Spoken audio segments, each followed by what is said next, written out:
So let's start the session. ठीक है, और आज का जो है ये फर्स्ट क्लास है आपका। ठीक है, और किसी भी जंग को लड़ने से पहले या तो मैदान को समझ लो, या अपने हथियार को समझ लो, या फिर दुश्मन को समझ लो, है ना। और आप जिस जंग से लड़ रहे हैं, ठीक है, उसका नाम है, क्या है बताइए? यूपीएससी। फुल फॉर्म क्या है? Union public service commission. ठीक है, सेंट्रल गवर्नमेंट के ऑल इंडिया सर्विसेज के जितने भी पोस्ट होती है वो यहां से जाती है। हाउएवर सिर्फ और सिर्फ 77% ही जो है इसमें, नहीं कुछ तो गड़बड़ लिख दिया मैंने, अपोलॉजी फॉर द मैथ्स। ठीक है, 33 को अगर हम माइनस कर देंगे 100 से तो कितना बचेगा? 67%। तो यूपीएससी के ऑल इंडिया सर्विसेज के थ्रू 67% जो है वो पोस्ट फिल की जाती है, और 33% पोस्ट कहां से जाती है? प्रमोशन के थ्रू। ठीक है, 33% जो है वो प्रमोशन के थ्रू फिल किया जाता है। ठीक है, चलिए, सबसे टॉप का एग्जाम यूपीएससी जो कंडक्ट करता है वो क्या है? आईएएस का। ठीक है, जिसकी आप प्रिपरेशन कर रहे हैं। ठीक है, तो सबसे पहले तो इसके बारे में जानना है। ठीक है, आइए, ऑल इंडिया सर्विसेज में सिविल सर्विसेज के टाइटल के नाम से, ठीक है, सिविल सर्विसेज एग्जामिनेशन के नाम से कंडक्ट किया जाता है, जिसमें ये सबसे ज्यादा ऑप्टेड मतलब प्रेफर्ड सर्विस होती है, ऑल इंडिया सर्विसेज। ठीक है, अब इंडियन एडमिनिस्ट्रेटिव सर्विस बोलते हैं इसको, आईएएस को। इसके अलावा आईएफएस होता है। ठीक है, Indian foreign foreign service, foreign नहीं होता है, इंडियन फॉरेन सर्विस होता है। फॉरेस्ट सर्विस भी होती है, रेलवे सर्विस भी होती है, इंडियन रेवेन्यू सर्विस भी होती है। इस तरीके की कुल 15 प्लस सर्विसेज है जिसमें जो फिलिंग होती है वो इस एग्जाम यानी कि सिविल सर्विसेज एग्जामिनेशन सीएसई के थ्रू मतलब फिल किया जाता है। ठीक है, एग्जाम सिविल सर्विसेज का 3 स्टेज में किया जाता है। ठीक है, पहला प्री, दूसरा मेंस, ठीक है, और तीसरा इंटरव्यू। बीच में मेडिकल भी होता है, but that is only after mains. ठीक है, तो ये तो सिर्फ और सिर्फ फिल्टर आउट करने का काम करता है ओनली। ठीक है, और इसकी स्ट्रेटेजी बिल्कुल डिफरेंट होनी चाहिए, कंप्लीटली डिफरेंट स्ट्रेटेजी इसको लेकर के चल सकते हैं। रिसेंट डेज में जो डेवलपमेंट्स हो रहे हैं, यूपीएससी ये चाह रहा है कि किसी भी तरीके से प्री का पेपर कोई भी बच्चा कोड ना कर पाए, डिकोड ना कर पाए।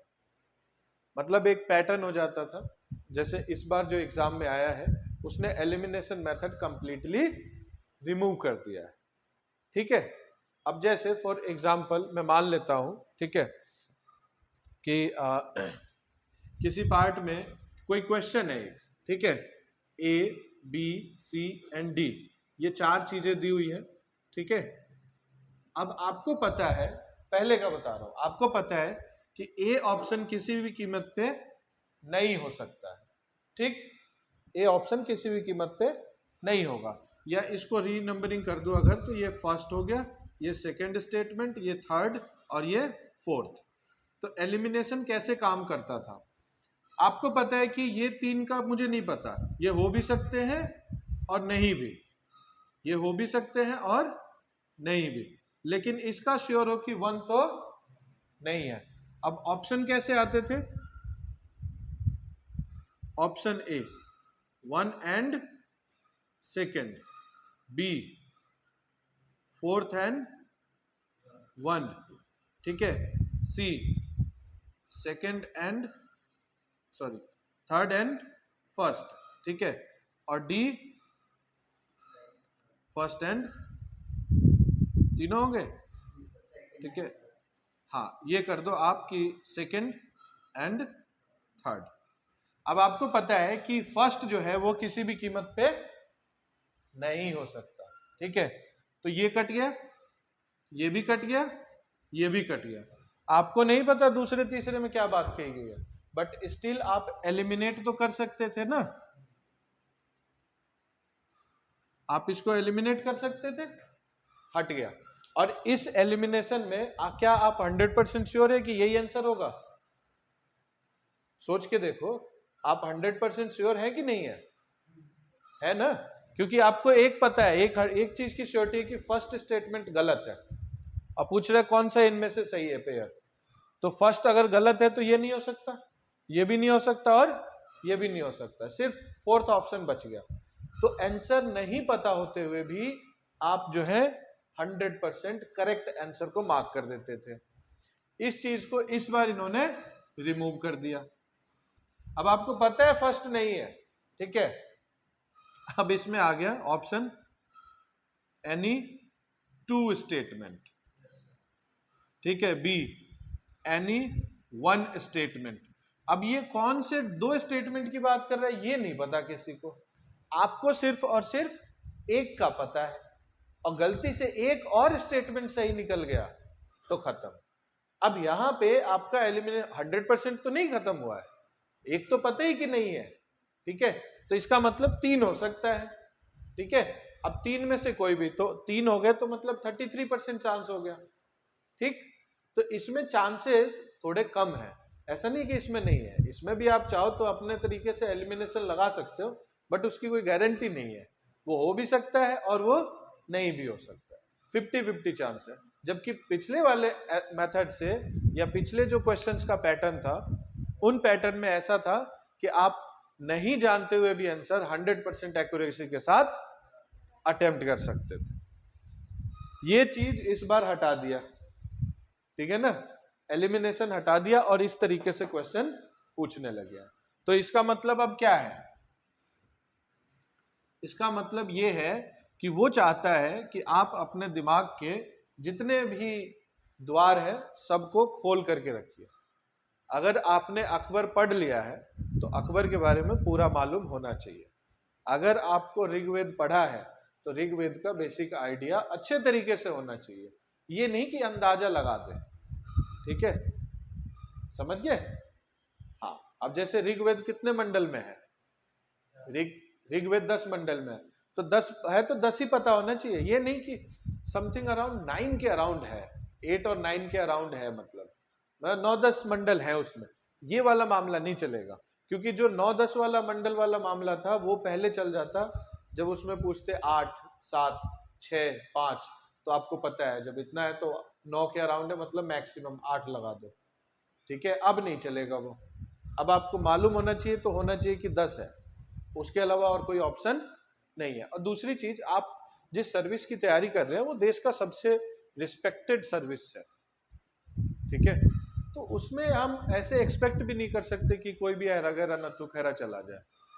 तो आपको नॉलेज है तो अच्छे तरीके से नॉलेज होना चाहिए, ठीक है। उसके अलावा अगर हम इसकी बात करें यूपीएससी की, तो यूपीएससी इसके बाद जो ऑफिसर ग्रेड लेता है वो सीएपीएफ असिस्टेंट कमांडेंट लेता है, फिर उसके बाद सीडीएस लेता है, और फिर उसके नीचे एनडीए लेता है। लेकिन एनडीए सीडीएस ये दोनों 2 स्टार की एंट्री होती है, इसमें 2 स्टार एंट्री होती है फर्स्ट क्लास ऑफिसर की, ठीक है। सीएपीएफ थोड़ा सा उससे ऊपर है, ठीक है। तो कुल मिला के ये चारों सर्विसेज, चारों एग्जाम जो यूपीएससी कंडक्ट कराता है वो ऑफिसर ग्रेड का है। फर्स्ट क्लास ऑफिसर्स एंट्री जो है वो यूपीएससी के थ्रू जाती है, ऑल इंडिया सर्विस वाली। इनकी सर्विस की खास बात है कि ये ऑल इंडिया में कहीं भी डेप्यूट हो जाते हैं, ठीक है, वो चाहे आर्मी के थ्रू हो या पुलिस के थ्रू हो, ठीक है, कहीं भी डेप्यूट हो सकते हैं, ठीक, समझ गए? अब विदाउट वेस्टिंग टाइम हम आ जाते हैं कि मेन जो है ये है आपका ओरिजिनल एग्जाम, जो बेसिकली आपके एबिलिटी को जज करता है, ठीक है, वो आप जो बेसिकली आपके एबिलिटी को जज करेगा, ठीक है। तो पहले हम इसके सिलेबस को समझेंगे, और इंटरव्यू फाइनली जब ये दोनों चीजें आप एलिमिनेट करके इसको भी पास करके जब यहां पहुंचे हैं तो जस्ट टू कंफर्म कि बंदे के अंदर वाकई में, ठीक है, अब ऐसा तो है नहीं ना कि आदमी आपसे बिना मिले ही आपको जॉब पे रख लेगा, कोई भी हो, है ना, कुछ भी नहीं होगा तो एक बार बाई फेस तो देखेगा कि आखिर पर्सन है कौन जिसको नौकरी पे रख रहे हैं। तो ये इंटरव्यू होता है ताकि आप जो भी कैंडिडेट है उसको इन पर्सन जज किया जा सके, चेक किया जा सके कि उस वो वाकई में जो एबिलिटी उसने शो की है या वो उसके अंदर है कि नहीं है। और मैं बताऊं, interview is all about convincing people. Interview जो है वो कन्विंस करने का एक सही तरीका होता है। इंटरव्यू में इंटरव्यूअर आपको कन्विंस करने की कोशिश करता है कि आपके अंदर काबिलियत नहीं है, हम आपको नहीं ले सकते। और अगर आप काबिल हैं तो आप इंटरव्यूअर को कन्विंस करोगे कि मेरे अंदर हर वो काबिलियत है जो आप ढूंढ रहे हैं, ठीक है। और इसमें जो पहले हार मान जाता है उसी के हिसाब से रिजल्ट डिक्लेयर हो जाता है। अगर एज ए कैंडिडेट आप हार मान गए सामने वाले से कि गड़बड़ हो गया मामला, अब तो नहीं हो पाएगा, इनके किसी भी सवाल का जवाब नहीं दे रहा, तो आपको अंदर से गिल्ट आ जाएगा कि आप इसके काबिल ही नहीं है अभी, बस उनको वही चाहिए, आपको रिजेक्ट कर देंगे। आप उनको कन्विंस कर लो, वो चाहे कैसे भी सवाल पूछे, कुछ भी सवाल पूछे, घुमा फिरा करके आप लेकर के आ जाओ कि आपने उसकी उनकी बात का जवाब दे दिया है। और ये चीज दोनों तरफ होनी चाहिए। जैसे वो दिखाते हैं कि तुम अंदर से फील करो कि इसका जवाब तुम्हें नहीं मालूम, काबिल नहीं हो, ऐसे ही तुम उस सवाल का इस तरीके से जवाब दो कि उनको लगे यार जवाब तो दे ही दिया इसने, लेकिन मैं जो ढूंढ रहा हूं वो नहीं मिल रहा मेरे को, ठीक है, बट गलत भी नहीं साबित कर सकता, मतलब बंदे में तो काबिलियत है, घुमा दिया इसने मेरे को पूरा। तो it's all about diplomacy, personal interaction, कि आप कन्विंस कर पाते हैं उन्हें कि वो आपको कन्विंस कर लेते हैं। Interview is all about this, ठीक है। तो इंटरव्यू में जब आप गेट से एंटर करते हैं तो आप दिखते कैसे हैं वहां से लेकर के आपका बॉडी लैंग्वेज कैसा है, आपका कॉन्फिडेंस कितना है, ठीक है, वो सारी चीजें लेकर के, और फिर जब आप टेबल पे बैठ जाते हैं, कुछ चेयर पे बैठ जाते हैं और इंटरेक्शन होता है, तो पूरा इंटरेक्शन कम्युनिकेशन कैसा जा रहा है इसके ऊपर डिपेंड करते हैं कि आपको नंबर कितने मिलेंगे। बहुत सारी चीजें होती हैं जो आपको नहीं पता होंगी, ये कॉमन चीज है, दुनिया इतनी डाइवर्स हो चुकी है कि हर चीज के बारे में इंफॉर्मेशन आपको पता हो ही नहीं सकता, ठीक है। लेकिन आपको किसी चीज का नॉलेज ना हो और आपको किसी चीज का इंफॉर्मेशन ही ना हो, दोनों में फर्क है।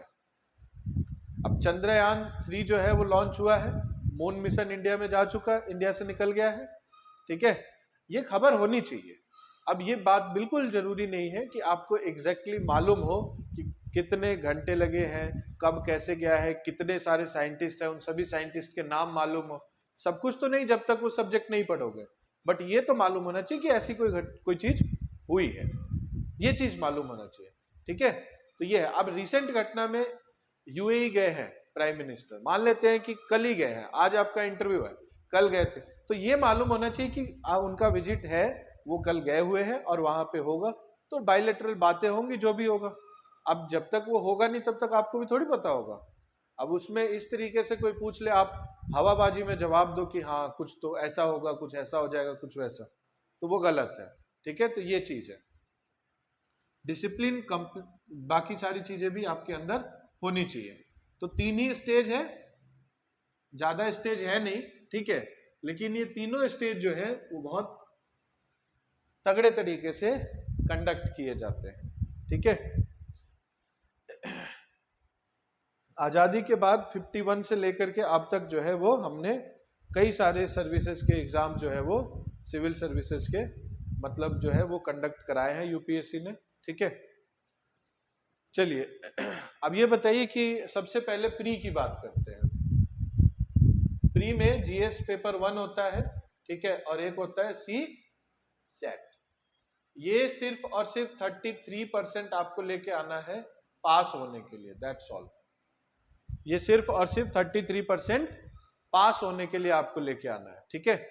और मैं बता दूं, इस बार जो लेटेस्ट वाला एग्जाम हुआ है इसमें ये बहुत अलग तरीके के पैटर्न से पूछा है, ठीक है। आप ये मानिए कि इस सीसेट का जो वो होता है, कंटेंट होता है, रीडिंग कॉम्प्रिहेंशन होता है, रीजनिंग होता है, ठीक है, मैथमेटिकल एप्टीट्यूड होता है, ठीक है। उसके अलावा ये 3 तो मेजर ब्रॉड जो एस्पेक्ट है ना वो है। अब मैथमेटिकल एप्टीट्यूड में आप कह लो डाटा इंटरप्रिटेशन हो गया, ठीक है, और अलजेब्रा हो गया, ठीक है। रीजनिंग में आप कह लो कि वर्बल रीजनिंग हो गई, नॉन वर्बल रीजनिंग हो गई। तो ये इस तरीके से कुल मिला करके मोर देन 25 टॉपिक्स हैं, मोर देन 25 टॉपिक्स हैं जिनके ऊपर क्वेश्चंस बन सकते हैं सीसेट को लेकर के। लेकिन मतलब ये मान करके चलिए कि 5 to 7 टॉपिक से ही इस बार क्वेश्चन पूछा है, ठीक है। जिसमें अगर आपके पास मैथ्स नहीं है और आप मैथ्स के स्टूडेंट नहीं रहे हैं अच्छे तरीके के, तो आपके लिए सिर्फ और सिर्फ आरसी ही बच जाता है इस बार के पेपर में। आरसी के बाद कंप्लीटली मैथ्स के ही क्वेश्चन है, मतलब रीजनिंग भी एक आध क्वेश्चन होगा तो होगा, ठीक है। और आरसी का मतलब साफ साफ होता है कि वो आपका टाइम कंज्यूम करने के लिए दिया गया है। या तो आपको बहुत बढ़िया तरीके से रीडिंग की हैबिट हो तभी जाके आरसी होगा, क्योंकि आंसर आपको पूरा का पूरा पैरा पढ़ना है, फिर आंसर भी करना है, ढूंढना है आंसर एंड क्वेश्चंस भी तो पढ़ने हैं। दोनों चीज पढ़ के फिर रीजनिंग लगा के एंड देन आप उसका आंसर देते हैं, ठीक है। तो इस बार के लिए बहुत ज्यादा चैलेंजिंग था, बहुत क्वेश्चंस भी उठे थे, ठीक है, कि सीसेट का पेपर ऐसा क्यों बना है। तो भाई एक चीज बता दे, क्वेश्चन कितना भी उठे, यूपीएससी साफ साफ लिखता है कि ये कंटेंट है सिलेबस का, लेकिन वो कभी ये नहीं बताता कि किस कंटेंट से कितने % क्वेश्चन आएंगे। तो हम क्लेम तो बिल्कुल नहीं कर सकते कि भाई 4 ही टॉपिक से क्यों पूछा, बाकी टॉपिक से क्यों नहीं पूछा। कोई कानून तो है नहीं कि हाँ हम हर क्वेश्चन हर टॉपिक से क्वेश्चन पूछेंगे या एक टॉपिक से इतना % क्वेश्चन पूछेंगे। तो इसलिए जो चीज हमारे हाथ में है हम उसकी बात करेंगे, ठीक है। बाकी लड़ने के लिए तो आप हर चीज पे लड़ सकते हैं, मार्क्स क्यों कम है, 3 लेवल पे क्यों एग्जाम होता है, डायरेक्ट आदमी को बिठा के क्यों नहीं पूछ ले, ठीक है, रिटर्न ही क्यों होता है, सारा चीज सारे प्रोफेसरों को बिठा करके एक एक स्टेज कर दो, 10 स्टेज कर दो, एक दिन हिस्ट्री का हो जाएगा, हिस्ट्री के 4 प्रोफेसर बिठा दो, पूछ लेंगे, लगेगा काबिलियत है तो ठीक है आगे भेज देना, जिस स्टेज पे फेल वापस, ठीक। अभी फिर वो बात हवा में है कहीं ना कहीं एयर में कि सिविल सर्विस भी 2 बार हो जाए, ठीक है। सीडीएस एनडीए तो होता है 2 बार।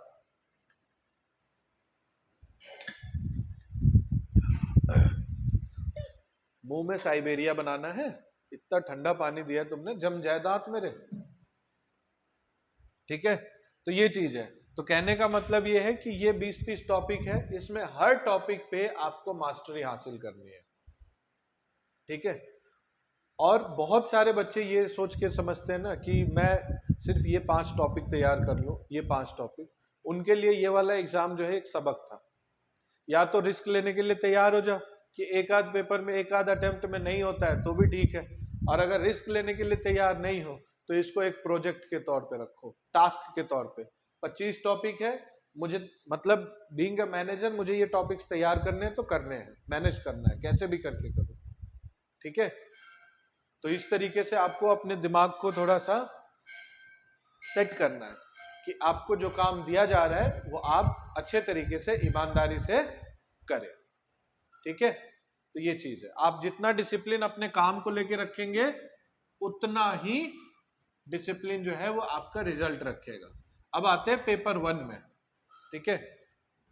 तो पेपर 1 जनरल स्टडीज का होता है, ठीक है। दोनों मैं बता दूं, सी सेट जो होता है ये भी आपका 200 मार्क्स का होता है, ठीक है, जिसमें से 66 मार्क्स लेकर के आने आप पास हो जाओगे, ठीक है। अब आ जाओ जीएस में। तो जीएस का जो पेपर होता है एक ही पेपर होता है, ठीक है, और वो होता है 200 मार्क्स का, जिसमें 100 क्वेश्चंस होते हैं, ठीक है। और कट ऑफ अराउंड 105 के अराउंड रहती है, ठीक है। इस बार का तो 85-90 के करीब गया है, ठीक है। और नहीं तो जनरली 100 के अराउंड होता है, 105 तक भी गया है, 107 भी गया है कट ऑफ, ठीक है। तो अब इसको मत देखो, ये देखो कि आउट ऑफ 200 50% पे आप क्वालिफाई कर रहे हो, ठीक है। तो आपका टारगेट एक होना चाहिए, कुछ भी करके आपको अपना एक टारगेट सेट करना है कि 60% जो है वो मुझे लेके आना है। और 60% का मतलब कितना नंबर हो गया, 120। 120 का टारगेट आपको रखना है। और मैं बताऊं, बहुत सारे बच्चे 120 से भी ज्यादा नंबर लेके आते हैं जीएस पेपर 1 में। मतलब प्री के जो जीएस का पेपर होता है उसमें 120 से भी ज्यादा नंबर होते हैं, लेकिन ये नहीं आता, बेचारे फेल हो जाते हैं। मैंने देखा है एक लिस्ट में 127 नंबर लड़के के आए, 127 आउट ऑफ 200। बहुत बढ़िया नंबर है ये क्वालिफाई करने के हिसाब से, लेकिन ये रह गया। इसमें 54 समथिंग आए, वो क्वालिफाई नहीं कर पाया बेचारा। तो बहुत सारे ऐसे काबिल बच्चे होते हैं जो इस पैटर्न के थ्रू रह भी जाते हैं, जो मैथ्स या इस तरीके की चीजें नहीं कर पाते हैं। समझ आ गया? और टॉपिक्स इसमें कौन कौन से पूछते हैं? करंट अफेयर्स पूछा जाता है, ठीक है, गवर्नमेंट पॉलिसीज पूछी जाती है, ठीक है, पॉलिटी बेस, स्टैटिक सब्जेक्ट में पॉलिटी, ज्योग्राफी, हिस्ट्री, इकोनॉमिक्स, ठीक है, एनवायरमेंट एंड इकोलॉजी, ठीक है, ये एसएसटी हो गया, ठीक है, एनवायरमेंट, इकोलॉजी, साइंस, ठीक है, और साइंस एंड टेक। तो साइंस एंड टेक में बताऊं आपको करंट अफेयर से रिलेटेड ज्यादा होता है, ठीक है, ये स्टैटिक नहीं होता है। लेकिन ये जो पार्ट है ये आप समझ लो साइंस का मामला हो गया, साइंस के कुछ, साइंस और सोशल साइंस मिला के। तो ये जो है ये स्टैटिक सब्जेक्ट है, मतलब ये फिक्स है कि इसमें से आता है। गवर्नमेंट की पॉलिसी चेंज होती रहती है, ठीक है, गवर्नमेंट की जो पॉलिसी है वो चेंज होती रहती है, ठीक है, तो गवर्नमेंट की पॉलिसी चेंज होती है तो उसके हिसाब से वो क्वेश्चंस बदल जाते हैं, ठीक है ना। आए दिन ये क्वेश्चन, बट कंटिन्यूसली ये मेजर टॉपिक्स हैं जिनके ऊपर क्वेश्चंस आते हैं, ठीक। अब ये वाले यही रहने देता हूं और मेंस में आ जाते हैं। जब आप मेंस की अगर मैं बात करूं, ठीक है, तो कितने पेपर होते हैं मेंस में? टोटल 9 पेपर्स होते हैं मेंस में, 9, ठीक है, टोटल 9 पेपर होते हैं, जिसमें 2 जो होते हैं वो क्वालिफाई करने के लिए होता है और 7 जो होते हैं वो स्कोर करने के लिए होता है, ठीक है। इस 7 में सबसे पहले जो आता है वो होता है आपका एस्से, ये सभी के लिए कॉमन है, जो देना ही देना है। फिर ऑप्शनल आपके अपने सब्जेक्ट के 2 पेपर होंगे, जो भी सब्जेक्ट आप चूज करो, ठीक है। तो उसमें जैसे मान लेते हैं कि दूसरा जो होता है वो ऑप्शनल, ऑप्शनल का पहला पेपर, ठीक है, और ऑप्शनल का दूसरा पेपर। वो इंश्योर करते हैं कि जो आपने पढ़ा है ना वाकई में ठीक से पढ़ा है कि नहीं। जो आप मेन सब्जेक्ट लेते हैं उस सब्जेक्ट के बारे में आपको अच्छी इंफॉर्मेशन है कि नहीं है, ठीक है ना। ये दोनों पेपर 2 बार लेते हैं, एक बार तो हो सकता है बाय मिस्टेक तुक्का लग गया हो आपका, दूसरा पेपर होता है कि उसमें भी बताओ, दोनों के अपने सिलेबस है, ठीक है, 2 पार्ट में पेपर लिया जाता है। 3 पेपर तो ये हो गए। उसके बाद जो होता है 4 पेपर जीएस के होते हैं, 4, 5, 6, 7, ठीक है, ये जीएस के पेपर है, ये ऑप्शनल पेपर है और ये एस्से है, ठीक है। तो इसको बोलते हैं जीएस 1, ये होता है जीएस 2, ये होता है जीएस 3 और ये जीएस 4, ठीक है। अभी बताता हूं इसमें भी क्या है, ठीक है। यहां पे क्वालिफाई में लैंग्वेज है। अब चूंकि हमारा देश बहुत सारे लैंग्वेज का एक तरीके से कॉम्बिनेशन है, मतलब देश में बहुत सारे लैंग्वेज बोली जाती है और सबका अपना लिटरेचर है। अब हम जबरदस्ती नहीं कर सकते हैं, जो सदियों से एंशियंट टाइम से कोई एक लैंग्वेज पढ़ता हुआ आ रहा है, आप उसको बोलो नहीं अब आप ये नहीं पढ़ेंगे ये पढ़ेंगे, तो इट इज नॉट फिजिबल। क्योंकि कोई भी देश जनता से बनता है, लोगों से देश होता है, देश से लोग नहीं होते हैं, ठीक है। आप बोलते हैं ना कैसे, जब आप विदेश जाओगे या कहीं भी जाओगे तो बोलते हैं कि भाई नाक मत कटाना। नाक नहीं कटाने का क्या मतलब? आप जो हरकत करोगे, आपके देश का नाम उससे जुड़ा हुआ है, तो आपसे जुड़ा हुआ है ना, कंट्री से आप नहीं जुड़े ना। आप जैसी हरकत करोगे वैसे बोलेंगे कि इंडिया वाले ऐसे ही होते हैं, ठीक है? तो आपकी हरकतों से देश की हरकतें डिफाइन होती है, ठीक? तो लैंग्वेज बहुत सारे हैं हमारे यहाँ पे, 22 तो हमारे कॉन्स्टिट्यूशन में है। तो उन 22 में से कोई भी एक सब्जेक्ट ले लो आप, ठीक है? जो कि यूपी बिहार जनरली ये जो नॉर्थ इंडिया का बेल्ट है उसमें और कुछ नहीं ऑप्शन होकर के हिंदी होता है। कारण क्योंकि एक तो आपको इंग्लिश ही लेना पड़ेगा, और एक इंग्लिश हो गया तो इधर दोबारा आप इंग्लिश ले नहीं सकते। उड़िया आपको आती नहीं है, तमिल आपके ऊपर से जाएगा, कन्नड़ तो भूल ही जाओ, ठीक है? और लैंग्वेज ऐसी चीज है, नहीं आए ना तो छपे हुए इंक के बराबर है वो, डिजाइन से ज्यादा कुछ नहीं होता लैंग्वेज। आपको बंगाली न्यूज़पेपर दे दूं मैं, ठीक है, बांग्ला आपके सामने लिखा हुआ है, लेकिन आपके लिए वो डिजाइन से ज्यादा कुछ नहीं होगा। अगर आपको नहीं आता है, अगर वो डिकोड नहीं कर पाओगे तो नहीं होगा। फिर इंसान जानवरों से किस लैंग्वेज में बात करता है? मैं बोलता हूं उसको स्पिरिचुअल लैंग्वेज, जो पूरे यूनिवर्स में सेम है, जो आपके बॉडी से, जो आपके चेहरे से, जो आपकी आंखों से एक्सप्रेस हो जाता है, ठीक है? दो सैनिक आमने सामने बंदूक लेके खड़े हैं, वो चेहरे से एक दूसरे को आइडेंटिफाई कर लेंगे कि वेदर दे आर फ्रेंडली और अनफ्रेंडली। उनकी आंखों से पता लग जाएगा ये सामने वाला मारने वाला है, ठीक है? They can identify easily. ये कुछ यूनिवर्सल लैंग्वेज होते हैं जो आपको आता ही, मतलब आपको पता है, ठीक है? तो ये चीज है। तो चलिए, ये सातों के सातों पेपर कितने मार्क्स के होते हैं? 250 मल्टीप्लाई 7 कितना हो गया? बताइए, कैलकुलेट करके बताइए। सीसेट तो देना ही है।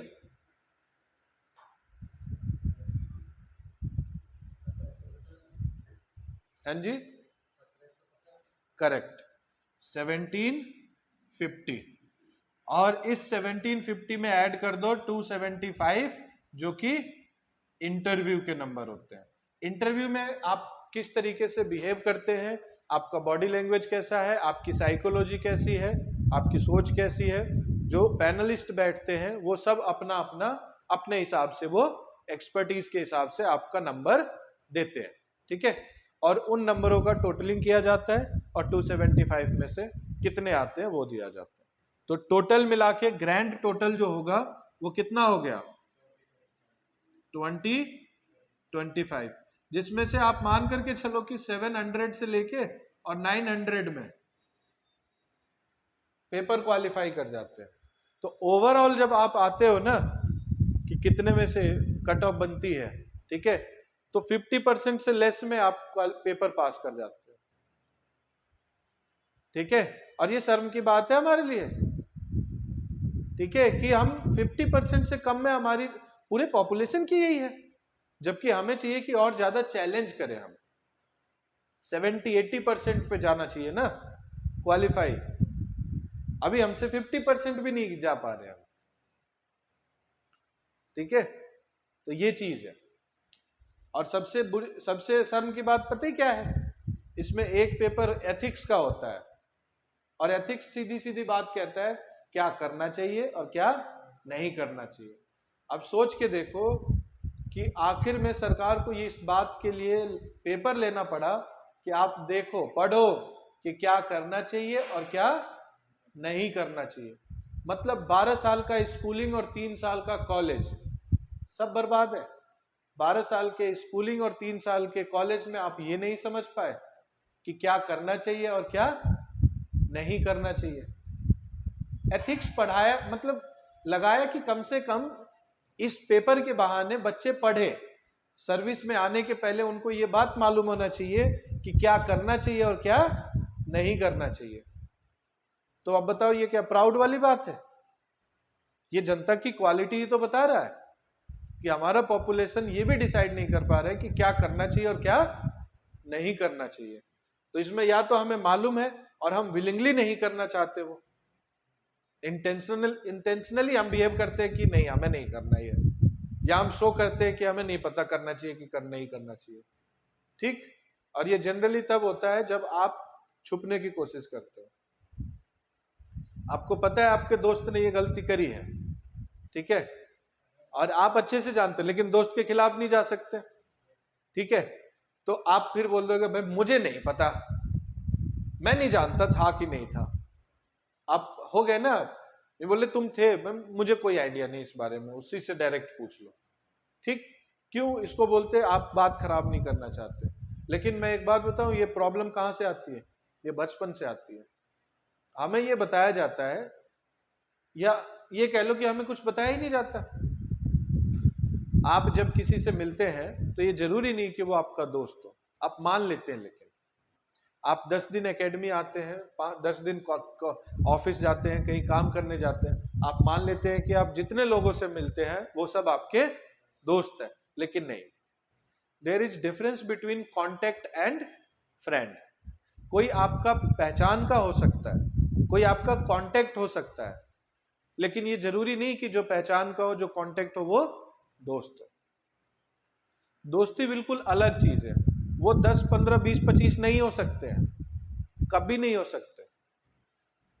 तो अगर इंडिया को पूरे दुनिया में सारी कंट्री एकदम बिल्कुल खुले हाथों से वेलकम कर रही है, तो ये बिल्कुल नहीं है। कांटेक्ट हो सकता है लेकिन सारी कंट्री इंडिया की दोस्त नहीं हो सकती। दोस्त तो एक आदि होंगे जो किसी भी कंडीशन में आपकी हेल्प करेंगे, और बिना क्वेश्चन के, बिना कुछ टर्म एंड कंडीशन के, उनको बदले में कुछ नहीं चाहिए। लेकिन कांटेक्ट में चाहिए। और फ्रांस जो है वो दोस्त नहीं है, वो कांटेक्ट है। यूएसए जो है वो तो किसी का भी नहीं है, उसको जहां से बिजनेस मिलेगा वो उसके लिए उस टाइम पे दोस्त बन जाता है, अदरवाइज कांटेक्ट। ठीक है, तो ये चीज हमें समझना है। अगर हम किसी को दोस्त बना रहे तो बोलते हैं फ्रेंड्स आर अर्नड, तो फ्रेंड्स जो है वो अर्न किया जाता है, बनाते नहीं है हम, कांटेक्ट बन जाते हैं, दोस्त नहीं बनते। ठीक है, तो फ्रेंड्स आर ऑलवेज अर्न। ठीक है, तो ये चीज है, समझ गए। तो प्रॉब्लम वही आ जाती है कि हम हर किसी को दोस्त मान लेते हैं और फिर उसके बाद हमारे अंदर वो आ जाते हैं, यार हम कैसे बोल दे। आप इसको क्लियर रखिए ना, ये दोस्त नहीं है मेरा, ये कल को मेरे लिए कुछ नहीं करेगा तो मुझे कोई फर्क नहीं पड़ता, तब जाके आपका डिसीजन मेकिंग थोड़ा बेटर होगा। आपको मालूम है ये कॉन्टेक्ट है, मुझे क्या लेना देना, इसने गलत किया तो गलत किया है। ठीक है, तो थोड़ा डिसीजन मेकिंग में जो है ना वो हेल्प मिलनी शुरू हो जाएगी। लेकिन अभी वही चीज है, ये सब जब तक करेंगे तब तक पता नहीं क्या ही होगा। ठीक है, तो ये चीज है, समझ गए। तो लैंग्वेज में ए एंड बी मान लेते हैं कि पेपर ए और पेपर बी, ये क्वालिफाई करने के लिए होता है। ठीक है, इसके मार्क्स 300 होते हैं। ठीक है, लैंग्वेज जो होता है वो 300 मार्क्स का होता है, सिर्फ और सिर्फ क्वालिफाई करना होता है। ठीक है, बाकी तो पता ही है। ठीक, चलिए, तो जो मैं अभी हम बात कर रहे थे क्या करना चाहिए क्या नहीं करना चाहिए, दैट इज पेपर 4, एथिक्स होता है। मैं सिर्फ एथिक्स लिख रहा हूं, एथिक्स, इंटीग्रिटी और एप्टीट्यूड बोलते हैं। ठीक है, ये 3 मेजर टॉपिक है जिसका पेपर होता है। वही चीज है, एक ही बात है, क्या करना चाहिए क्या नहीं करना चाहिए, इसका एक पेपर होता है। ठीक है, उसके अलावा science and technology, disaster management, ये चारों पेपर जो है ना बहुत सारे एरिया को मिक्स करके जो है वो मतलब बनाया गया है। ठीक है, environment and ecology, economics, eco, environment and ecology. ठीक है, एनवायरमेंट एंड इकोलॉजी, ये जो है ये इसमें दिया गया है। ठीक है, चौथे पेपर में, सॉरी थर्ड पेपर में ये चीज है। तो अब आप यहां देखेंगे कि क्या क्या चीज क्लैश कर रही है। ये वाला पार्ट, जो ये पार्ट है, ये डायरेक्टली पेपर थर्ड से रिलेटेड है। ठीक है, eco, environment, ecology, science and tech, ये पेपर थर्ड से कनेक्टेड है, पेपर थर्ड से कनेक्टेड है ये सीधा। ठीक, उसके बाद बात करें पेपर 2 की। ठीक है, तो ये पॉलिटी, इंटरनेशनल और आईआर का है, बेसिकली पॉलिटी एंड आईआर। अब पॉलिटी एंड आईआर जो है वो स्टैटिक सोशल साइंस के इस सब्जेक्ट से, ठीक है, ये वाला, ये दोनों पार्ट, ठीक है, इससे रिलेटेड पेपर 2 है, ठीक है। और पेपर 1 ये 2 टॉपिक, ज्योग्राफी और हिस्ट्री, हिस्ट्री प्लस ज्योग्राफी, ठीक।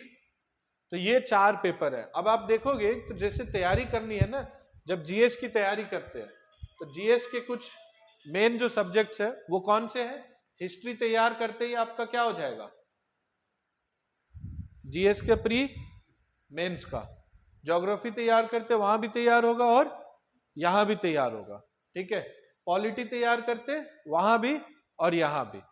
हिस्ट्री, ज्योग्राफी, पॉलिटी और गवर्नमेंट पॉलिसी या उसके अलावा जो इंटरनेशनल रिलेशन है एक अलग से सब्जेक्ट है, उसको करते 2 पेपर आपके तैयार हो जाएंगे, ठीक। तीसरा पेपर एथिक्स। एथिक्स के देखिए मेरा जो मानना है, आप किताब तो भले एथिक्स की पढ़ लेंगे, लेकिन सही गलत के बीच का जो डिफरेंस है और वो आपकी पर्सनालिटी में नेचुरली दिखना चाहिए, सिर्फ इसलिए नहीं कि पेपर के लिए। पेपर में कंटेंट इसके डालने का मतलब ये नहीं था कि आप बस आओ पढ़ो और पेपर पास कर जाओ, नहीं। उनका मकसद ये था कि आप सर्विस में आते हैं तो आपके सर्विस में आने से पहले बहुत सारी बेसिक चीजों के बारे में आपको मालूम होना चाहिए।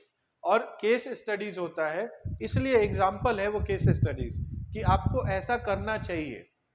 जब आप सर्विस में जाएं, जब आपके ऊपर रिस्पॉन्सिबिलिटी हो, तो आप इमोशनल होकर के नहीं सोचे, आप रेशनल होकर के सोचे, क्योंकि तब आप सिर्फ और सिर्फ किसी के भाई, किसी के बेटे और किसी एक इलाके के पर्सन के रूप में सर्व नहीं कर रहे हैं, तब आप एक आइडेंटिटी के रूप में सर्व कर रहे हैं। आप रिप्रेजेंटेटिव है गवर्नमेंट के और आपको जनता के साथ मिलकर के काम करना है, ठीक है। रिप्रेजेंटेटिव ऑफ गवर्नमेंट का मतलब गवर्नमेंट की तरफ से आप वहां पे गवर्नमेंट की बातों को रखते हैं लोगों के बीच में, ठीक है। तो गलत सही का डिसीजन लेने की कैपेसिटी और एबिलिटी दोनों चीजें आपके अंदर होना चाहिए, ठीक है।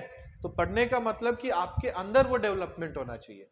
इसलिए मैं कहता हूं कि from the very first day आपको हमारे या फिर पूरे दुनिया में जो इंपॉर्टेंट पर्सनालिटीज हुई हैं, जैसे अंबेडकर हो गया, आइंस्टाइन हो गया, ठीक है, मैकेवेली हो गया, ठीक है, एरिस्टोटल हो गया, जॉन लॉकी हो गए, टॉलस्टॉय हो गए, ठीक है, इंडिया में खुद सुश्रुत हो गए, चाणक्य हो गए। इन सभी के बारे में एक एक करके किताब उठा करके पढ़ना चाहिए आप। और ये आर्गुमेंट बिल्कुल मत करना कि टाइम नहीं होता है। मैं बताऊं, सिविल सर्विसेज के प्रिपरेशन में टाइम से ज्यादा एटीट्यूड की जरूरत पड़ती है। आपको फील करना पड़ेगा from the very beginning. You have to feel कि हाँ, मैं एक ऐसे सर्विस के लिए प्रिपरेशन कर रहा हूं जिसके लिए मेरे आसपास का अगर कोई नहीं कर रहा है, तो जैसे वो टाइम वेस्ट करता है या जिस तरीके से वो मूवी जाता है, घूमने जाता है, मैं वैसे नहीं जा सकता, क्योंकि ये एक रिस्पॉन्सिबिलिटी है। अगर आप अपने प्रति ईमानदार हैं, मतलब अगर आपको कुछ अचीव करना है और आपके दोस्त का ऑब्जेक्टिव कुछ और है, तो क्या दोनों का टाइम मैनेजमेंट एक हो सकता है? क्या नहीं हो सकता, प्रैक्टिकल नहीं है। फिर आप क्यों सोचते हो कि आपको अपने दोस्त के साथ भी घूम लोगे और आप अपनी तैयारी भी कर लोगे, ठीक। तो ये चीज है। और इसी जद्दोजहद में आपका दिमाग इतना स्पीड में हो जाता है, स्पीड में मतलब आपकी लाइफ इतनी जल्दबाजी में चलने लगती है कि आपको कंट्रोल ही नहीं होता। कब एक दिन निकला, कब 2 दिन निकला, कब 7 दिन, कब पूरा वीक निकल गया, ऐसे करके महीना निकल गया, कोई अंदाजा नहीं है, कंट्रोल ही नहीं है, जिंदगी कहां जा रही है। अभी से पहले भी आपने बहुत सारी चीजें सोची होगी करने के लिए, क्या वो आज के डेट में अचीव कर पाए आप? अगर आपका जवाब ना है तो फिर सोचिए, या तो डिसीजन लेना बंद कर दीजिए, या तो जो ले रहे हैं उसके बारे में एफर्ट लगाना शुरू करिए, ठीक है। और एक्सक्यूज, दिमाग ऐसी चीज है ना कि आप जो भी चाहोगे ना उसके लिए आर्गुमेंट और लॉजिक दोनों पेश कर देगा, ठीक है। आप कहोगे, जैसे आप मान लेते हैं कि आपने 10 दिन पढ़ाई नहीं की, अब 11वें दिन पेपर है, तो दोनों तरीके के आर्गुमेंट दिमाग लगा देगा। पहला, 10 दिन तो नहीं पढ़ी, अब एक दिन पढ़ के क्या ही उखाड़ लेगा। ठीक, पढ़ोगे, पढ़ना होगा तो 10 दिन नहीं पढ़ा है, एक दिन पढ़ ले, क्या पता कुछ अच्छा ही हो जाए। और ये एक ही उसी आदमी का दिमाग है, दोनों बातें कर रहा है। अब ये चीज आपके ऊपर है कि आप किस चीज को हावी होने देते हैं। हमारा जो स्पिरिचुअलिटी है, इंडिया का जो स्पिरिचुअल जर्नी है, जो सनातन धर्म कह लो या इस तरीके का, उसमें आत्मा की बात कही गई है, और उसमें भी बात कही गई है अंतरात्मा। बोलते हैं ना, आपकी अंतरात्मा क्या कहती है, मतलब इंसान के अंदर भी एक और आत्मा है। आप मतलब एक तो बॉडी है और दूसरी एक और पर्सनालिटी है। ये इंडियन सीरियल में दिखाते हैं, धारावाहिक में देखना, वो कई बार दिखाते हैं, बंदा अंदर से बंदा बाहर आ जाता है, फिर बोलता है वो उसको कि नहीं नहीं नहीं ये गलत किया, आर्गुमेंट होता है दोनों में। वही आपकी अंतरात्मा की आवाज होती है। अंतरात्मा कभी गलत नहीं बोलेगी, वो हमेशा आपके लिए सच बोलती है, लेकिन उसको हावी होने देना नहीं होने देना ये आपके ऊपर है। तो कहीं विल पावर आना चाहिए आपका। ठीक है, तो एथिक्स के लिए अखबार पढ़िए, जितना डाइवर्स किताबें पढ़ेंगे, जितनी पर्सनालिटीज हुई हैं बड़ी बड़ी, उनके जीवन के बारे में पढ़ेंगे तो आप लर्न करेंगे। भगत सिंह के बारे में पढ़ेंगे तो आपको आइडिया होगा कि उस समय का सिचुएशन क्या था, उन्होंने क्या किया, क्यों किया। तो सिचुएशंस तो ऐसी ही मिलेंगी ना आपको, तो इसलिए आप सही तरीके से सही मायने में समझ पाओगे कि किसी सिचुएशन में क्या करना चाहिए और क्या नहीं करना चाहिए। फॉर एग्जाम्पल, भूत होते हैं नहीं होते ये एक अलग बात है। मान लेते हैं आपने भूत देख लिया, तो इसका मतलब ये नहीं कि आप हर जगह पे ये गाना शुरू कर दो और हर किसी को बताना शुरू कर दो कि भूत होते हैं। हम बच्चों को तो बिल्कुल नहीं बता सकते। अगर हमने देख भी लिया, मैं एक कंडीशन मान लेता हूं कि अगर आपने देख लिया कि भूत है, तो आप बच्चों को बताओगे तो वो तो वैसे ही डर जाएंगे। पूरी पूरी जो जनरेशन है, अगर उनको आप पढ़ाना शुरू कर दोगे तो वो तो डरपोक पैदा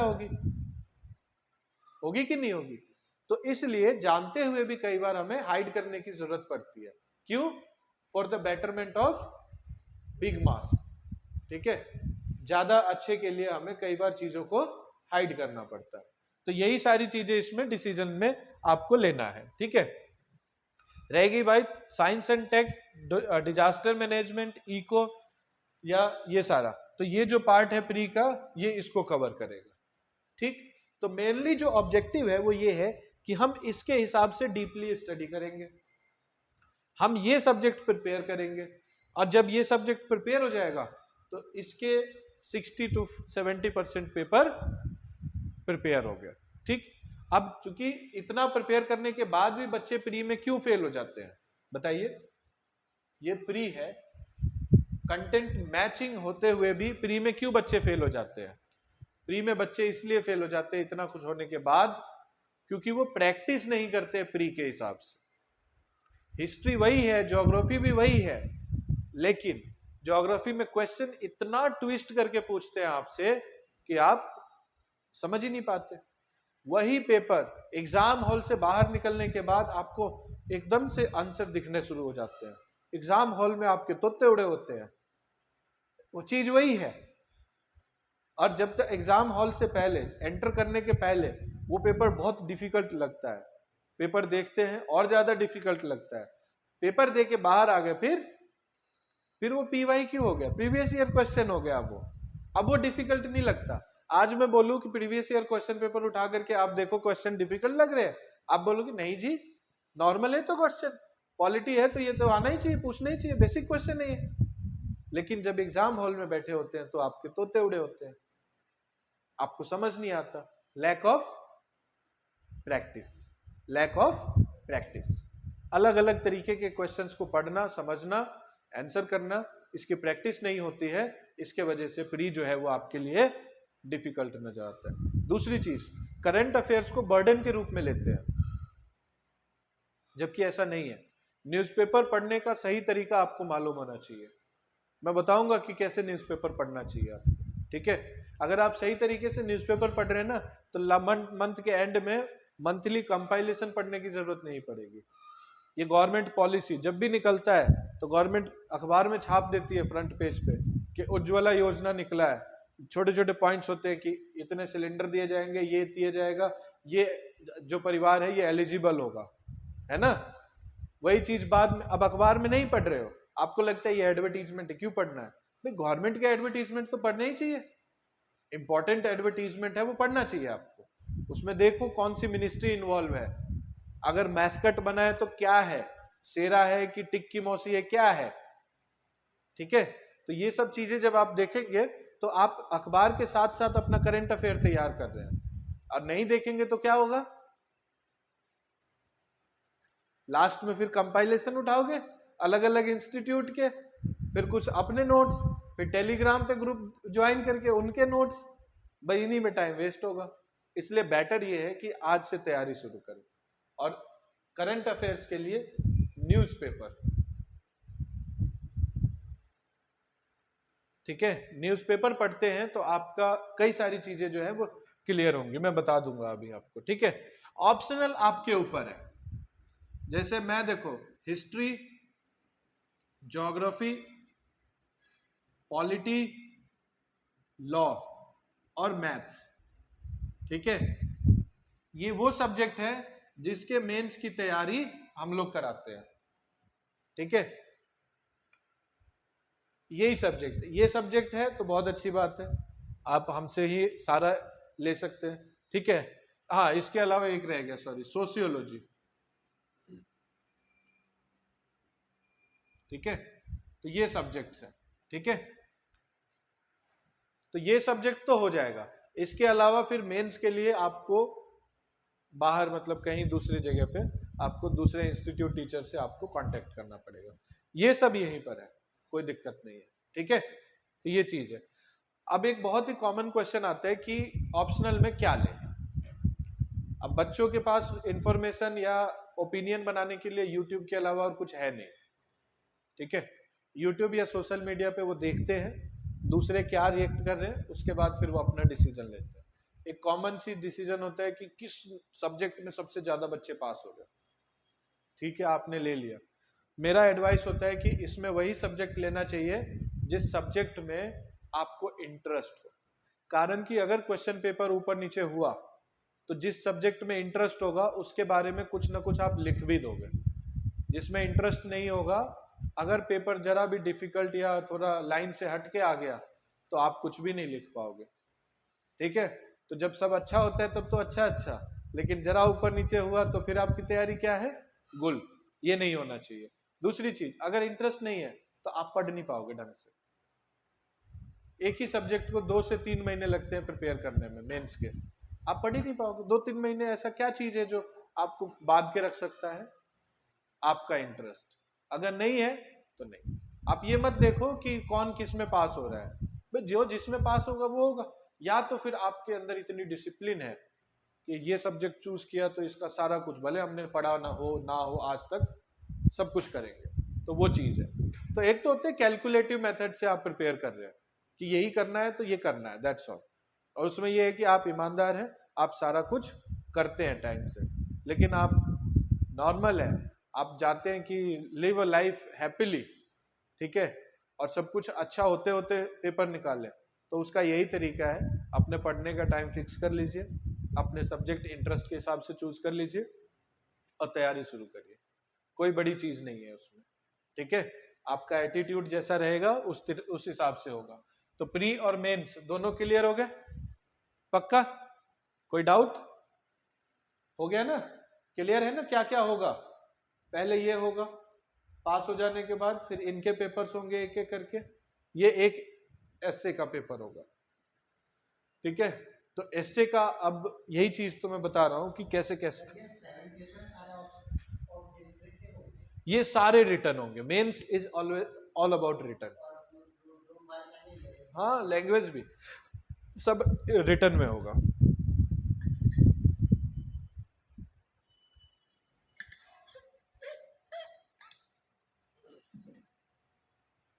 मिटा दे।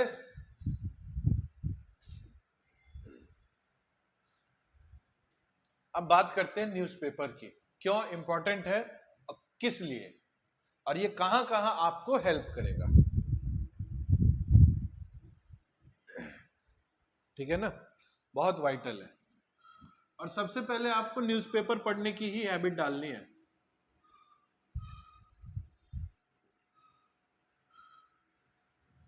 ठीक है, जब तक आपको हैबिट डालनी है तब तक तो कोई भी अखबार पढ़ लो आप, कोई दिक्कत नहीं है। क्यों?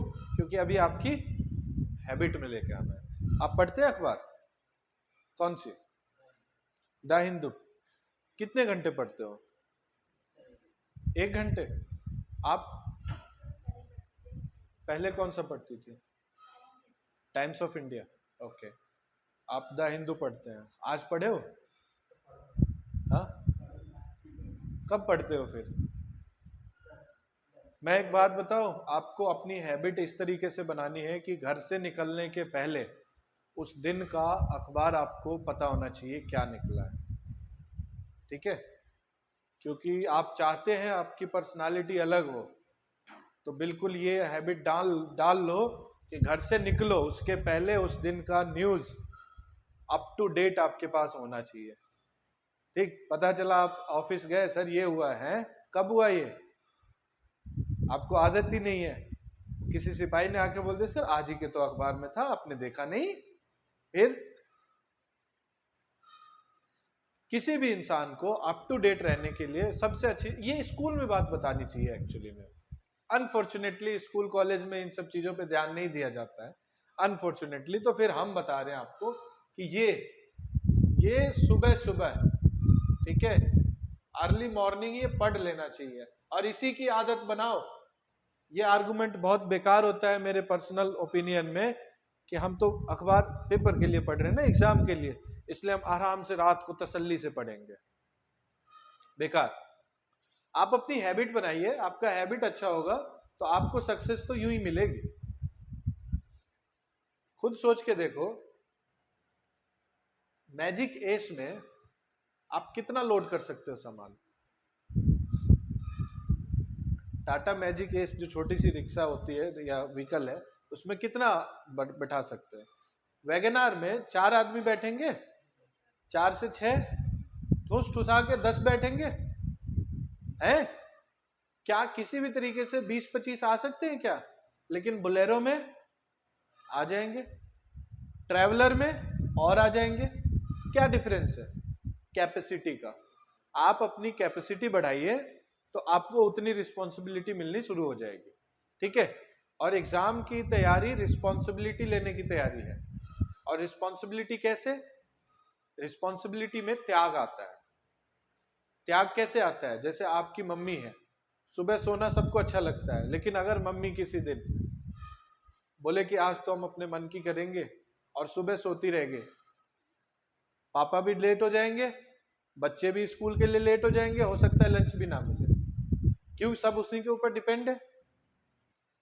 ठीक है, तो अगर वो त्याग ना करे तो क्या काम होगा? नहीं ना, हम घर से सीखते ही नहीं है। आपके पापा जॉब पे जाते हैं, कई सारे फंक्शन वो मिस कर देते होंगे, छोटे मोटे आस पड़ोस का बर्थडे पार्टी, इवन कई बार रिलेटिव्स के घर का फंक्शन भी वो मिस करते होंगे। क्यों? कोई पर्सनल दुश्मनी ना हो तो एक होता है जॉब से छुट्टी ना मिले, तो वो भी तो एक तरीके का त्याग है। मन तो उनका भी करता होगा, बट क्यों मिस कर देते हैं? वो मिस इसलिए करते हैं क्योंकि उनके ऊपर रिस्पॉन्सिबिलिटी है। तो responsibility always comes with sacrifice, त्याग। त्याग के साथ जिम्मेदारी आती है, या जिम्मेदारी के साथ त्याग, ये दोनों एक ही सिक्के के पहलू हैं। अब आप ये तो नहीं सोच सकते कि आप आराम से चैन की नींद भी सोए, ठीक है, और सुबह और मतलब आप बहुत बढ़िया रनर भी बन जाओ। अगर बॉडी बनानी है तो जिम में मेहनत तो करनी पड़ेगी, त्याग तो करना पड़ेगा। ठीक है, तो जब आप ये चीज ढाल समझ जाओगे ना, तो आप बिल्कुल फिर आपके डिसीजन लेने में कोई दिक्कत नहीं होगी।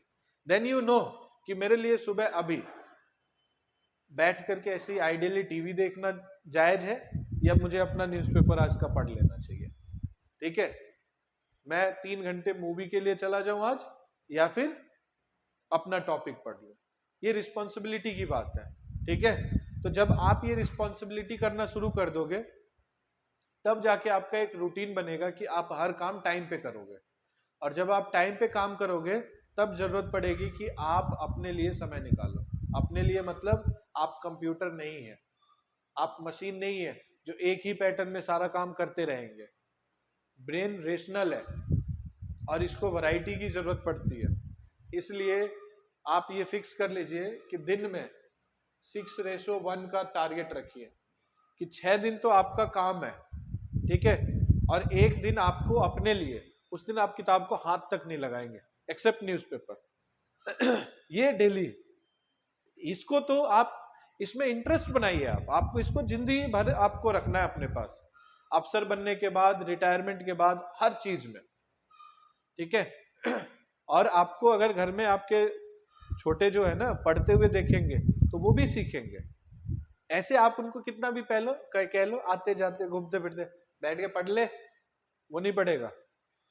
आप कितना कह लो नहीं पढ़ेगा, लेकिन वो आपको देख रहे हैं कि आप कुछ बोलते नहीं, आप अपना काम करते हैं।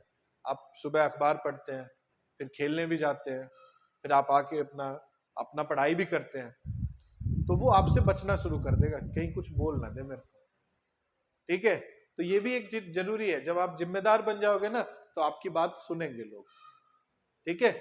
तब आप बोलोगे ना इस कंडीशन में कि मुझे अपने मम्मी के वो, मुझे बुआ के घर नहीं जाना, शादी में काम है, तो कोई नहीं बोलेगा फिर आपको कि नहीं जाना चाहिए, ठीक है।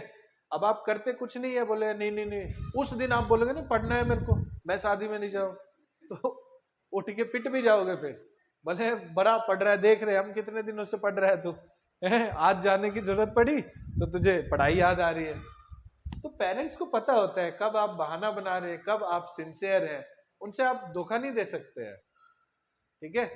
तो इसलिए ईमानदार होना बहुत जरूरी है। इसमें भी मैं ये कहूंगा कि 5:2 को रखिए, ठीक है। अब इस दो में से एक आप घर के काम के लिए दीजिए और एक सेल्फ के लिए। सेल्फ का मतलब अगर मूवी जाना है आपको तो आप एक फिक्स कर लीजिए, ठीक है। हमारे पेरेंट्स की जिंदगी इतनी आसान इसलिए होती है क्योंकि उनका शेड्यूल ऑलमोस्ट फिक्स है कि 5 दिन उन्हें जॉब पे जाना है, या खेती जो करते हैं उन्हें पता है इस सीजन में इतने दिन ये करना है, वो मिस नहीं करते। कभी भी ध्यान देना, जो खेती करते हैं वो भी, क्योंकि उन्होंने अगर देखा मौसम बिगड़ रहा है और नहीं कटवाएंगे अगर वो फसल, तो खराब होनी है, सारा बर्बाद होना है। रिस्क नहीं ले सकते कि नहीं आराम कर लेते हो जाएगा 2-4 दिन बाद, वो नहीं करना, टालना नहीं है, जो है वो है।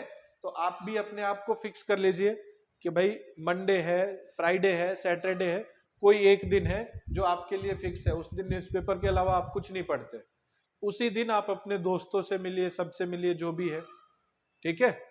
तो इससे क्या है, आपकी लाइफ भी आसान रहेगी। दोस्तों को भी पता है कि नहीं यार वो 5 दिन तो नहीं मिलेगा हमसे, ठीक है। जो अच्छे दोस्त होते हैं, मैं दोस्तों की बात कर रहा हूँ, कॉन्टेक्ट की नहीं, क्योंकि दोस्त कभी भी ताना नहीं मारेगा। वो तो ये है कि आप आईएएस बन गए तो दोस्त वहां जाके समझेगा मैं यहाँ का मैं ही आईएएस हूँ। दोस्ती का मतलब ये होता है, इतना कॉन्फिडेंस होता है। ऑफिस में जाके उसकी चेयर पे आप आराम से बैठ जाते हैं, दोस्त है मेरा, कोई दिक्कत नहीं है, ठीक है। ये होता, कांटेक्ट में आपकी हिम्मत भी नहीं होगी अंदर से, कुछ बोल दे तो बस यही चीज आपको आइडेंटिफाई करना है। तो दोस्त आपको कभी ताना नहीं मारेंगे, कभी क्वेश्चन नहीं करेंगे कि इन 5 दिनों में तू क्यों नहीं आता या क्यों नहीं मिलता, जो वाकई में आपके दोस्त होंगे। तो ये भी एक सही तरीका है आइडेंटिफाई करने का। जिनको आप अभी दोस्त मानते हैं ना, उनको आप आइडेंटिफाई कर लोगे कि कौन अपना है कौन नहीं है। ये मत बताओ कि मैं इसी चीज की तैयारी कर रहा हूं, ये बोलो कि भाई मुझे काम होता है, मैं ये 5 दिन नहीं मिल सकता, ठीक है। तो ये चीज है, ठीक। तो ये बाकी ये 5 दिन आप जम के मेहनत करो, एक दिन आप घर के लिए टाइम दो, घर का काम करो, हाथ बटाओ, मम्मी भी खुश रहेंगी, बहन भी खुश रहेगी, भाई भी खुश रहेगा कि चलो ये तो कुछ तो करता है ना, पापा को भी लगेगा अच्छा है बेटा रिस्पॉन्सिबल है, ठीक है। और तब अगर तुमने ये भी कह दिया ना कि देखो मेरे को 5 दिन मत डिस्टर्ब करना, जितने काम है गेहूं पिसाने से लेके सामान मार्केट सब कुछ लाना, आप मेरे को इस दिन दो, ठीक है। दूसरे स्टेट जाके भी कुछ सामान लाना होगा, मैं इस दिन जाके ले आऊंगा, डोंट वरी अबाउट इट। तो कोई दिक्कत नहीं, फिर फैमिली को भी क्लियर है ना कि इसका जो है ये है। अगर काम कराना है तो वो बोल देंगे, कभी रिश्तेदार को कुछ भेजना हो, अबे ये फलाना जो है उतने को आ जाएगा, उस दिन आ जाएगा, टेंशन ना लो। इससे फैमिली की आपकी बात भी बनी रहेगी, बात के पक्के रहोगे आप, बात के पक्के मतलब ट्रस्टवर्दी पर्सन हो गए, और रिस्पॉन्सिबल पर्सन ट्रस्टवर्दी होता है, ठीक है ना। तो ये आपका हैबिट जो है वो मल्टीपल एस्पेक्ट को डिस्कवर करेगा। एक दो चीजें तो बताई दी, जैसे ट्रस्टवर्दी बन जाओगे, रिस्पॉन्सिबल बन जाओगे, ठीक। तो ये चीज है। अब आ जाते हैं न्यूज़पेपर, ठीक है। तो मान लेते हैं अभी जैसे बहुत सारा मौसम बिगड़ा, बारिश हुई एकदम से, उत्तराखंड में इतना कुछ हो गया, उत्तराखंड, हिमाचल, बाढ़ इतनी आई आई ना, सब कुछ कवर किया गया। एक एग्जांपल लेता हूँ फ्लड का। फ्लड के ऊपर कवरेज हुई। फ्लड हमारा डिजास्टर मैनेजमेंट में आता है, ठीक है। अगर आपने न्यूज़पेपर पढ़ा हो तो आपको पता होगा कि एनडीआरएफ की फोर्सेस लगी है रेस्क्यू करने के लिए, ठीक है। डिजास्टर मैनेजमेंट अथॉरिटी, इसने भी कुछ गाइडलाइंस दी है, ठीक है। उसके अलावा और कौन से लोग वॉलेंटियर हो रहे हैं, दूसरी चीज कौन सी रिवर पे आ रही है, कौन से डैम टूटे हैं, ठीक। जिन जगहों पे आया है क्या वो टूरिस्ट प्लेसेस हैं, ठीक है, या वो रिलीजियस प्लेस है, ठीक है। तो इतनी सारी इंफॉर्मेशन कहां से मिल रही है आपको, सिर्फ और सिर्फ न्यूज़पेपर से, ठीक। फिर इसी में एक कॉज आएगा किस चीज का, हैवी रेनफॉल, हैवी रेनफॉल। और रेनफॉल जो है वो ज्योग्राफी का पार्ट है। तो सिर्फ करंट ही नहीं, आपका स्टैटिक भी तो कवर होगा। अगर आपने पढ़ा हो तो पता हो कि मौसम विभाग ने, मेट्रोलॉजिकल डिपार्टमेंट ने ये जारी किया है कि मॉनसून प्लस वेस्टर्न डिस्टर्बेंसेस, इसके वजह से इतना एक्सटेंसिव बारिश हुई है, ठीक। तो अब ये मॉनसून के बारे में उसमें कुछ ना कुछ कवरेज जरूर दिया हो, ठीक है। दिया क्या, हर अखबार जब भी देते हैं तो पिक्चर, डिजाइन, ग्राफ, सब कुछ लगा करके देते हैं, कवर करते हैं वो। तो यहां से आपको स्टैटिक पार्ट कवर हो रहा है, स्टैटिक पार्ट कवर हुआ कि नहीं हुआ, यहां से स्टैटिक कवर हो रहा है और करंट भी कवर हो रहा है कि नहीं हो रहा है। तो न्यूज़पेपर एक तीर दो निशाना है, करंट अफेयर्स का करंट अफेयर्स और बेसिक स्टैटिक सब्जेक्ट भी कवर होगा। पॉलिटी का एग्जांपल दे देता हूं, ठीक है। न्यूज़पेपर इसलिए पढ़ना बहुत जरूरी हो जाता है, ठीक है। पॉलिटी में आप मान करके चलिए, जैसे मान लेते हैं कि आर्टिकल 370 हटाया गया था, जम्मू कश्मीर से रिलेटेड हुआ। दूसरा एक न्यूज था एलजी वाला, जो दिल्ली में हुआ था, केजरीवाल ने धरना दे दिया है, ये सब हुआ। अब इन दोनों कवरेज में भाई ये तो बताएगा ना कि गवर्नर के क्या पावर्स है, क्यों फाइल रुकी हुई है, गवर्नर क्या क्या कर सकता है, पावर डिस्क्राइब किया जाएगा। तो जहां गवर्नर की पावर आ गई, और या फिर उसमें से दिल्ली के सीएम क्या कर सकते हैं क्या नहीं कर सकते, क्यों फाइल को पास कराना चाहिए, और दिल्ली के गवर्नर क्यों ही फाइल को पास करा रहे हैं, सीएम है वो तो फिर अपने आप ही क्यों नहीं काम हो रहा। तो इससे क्या पता चल रहा है, यूनियन टेरिटरी एंड सेंटर का रिलेशन पता लग रहा है। पावर ऑफ गवर्नर, ये पॉलिटी का टॉपिक है, ये क्या है, पॉलिटी है कि नहीं है। कॉन्स्टिट्यूशन की बात की जा रही है, 370 में क्या है क्या नहीं था, कौन किसके पास पावर है, कैसे एक्ट पास हुआ, मतलब कि बिल कैसे पास हुआ, ठीक। कितनी मेजोरिटी चाहिए, क्या माइनॉरिटी चाहिए, क्या चाहिए, ये सारा चीज किस चीज का पार्ट है, किस चीज का पार्ट है, पॉलिटी का। कवर कहां से हो रहा है, न्यूज़पेपर से। स्टैटिक पार्ट कवर हो रहा है न्यूज़पेपर से, और क्या चाहिए आपको। सारी इंफॉर्मेशन सिर्फ किताब से थोड़ी मिलेगी, किताब पढ़ोगे तो वही चीज रिपीट होगी, कनेक्ट भी कर पाओगे कि नहीं पॉलिटी, गवर्नर का तो ये पावर है ही नहीं, तब आप एक डिसीजन भी तो ले पाओगे कि जो एलजी कर रहे हैं वो सही है कि नहीं है, या जो केजरीवाल कर रहे हैं वो सही है कि नहीं है, क्योंकि आपने पढ़ा है पॉलिटी में ये है, और ये कवर करके दे रहे हैं कि इसमें ये चीज हो रही है, ठीक।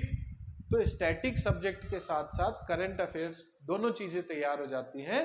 मैं ये नहीं कह रहा पूरा पॉलिटिकल साइंस जो है वो आपका न्यूज़पेपर से तैयार होगा, सारी ज्योग्राफी, लेकिन जरूर 20 से 30% जो है कवरेज होता है। जब जो घटना होगी उससे रिलेटेड कवर होगा, तो स्टैटिक और करंट दोनों चीजें कवर हो जाएंगी। समझ गए? कोई डाउट है बताइए। पक्का? तो आज से न्यूज़पेपर पेपर पढ़ना शुरू। और बताओ, सबसे पहले तो पढ़ लिया करो किसने किसको लूटा, कौन किसके साथ भाग गया भाग गई, ठीक है? हाँ, इंटरेस्ट लाने के लिए पहले इंटरेस्ट लाओ, कम से कम अखबार में इंटरेस्ट तो आया आपका। बंदूक दिखा के 20 लाख लूट लिया, बताओ हद हो गई। फॉर्च्यूनर वाले को सेंट्रो ने आगे से रोका और लूट लिया, काय का फायदा फॉर्च्यूनर लेने का है? ठीक, ये चीज है। तो इसलिए पहले इंटरेस्ट आने के लिए जो कुछ भी पढ़ना हो पढ़ो। डायरेक्ट एडिटोरियल पे पहले ही दिन चले जाओगे ना, तो बस हो गया कल्याण। फिर तो आपको पढ़ने की पहले आदत नहीं है, 10 मिनट आप ढंग से बैठ के पढ़ नहीं सकते हैं, और एडिटोरियल पढ़ने शुरू आ जाओगे।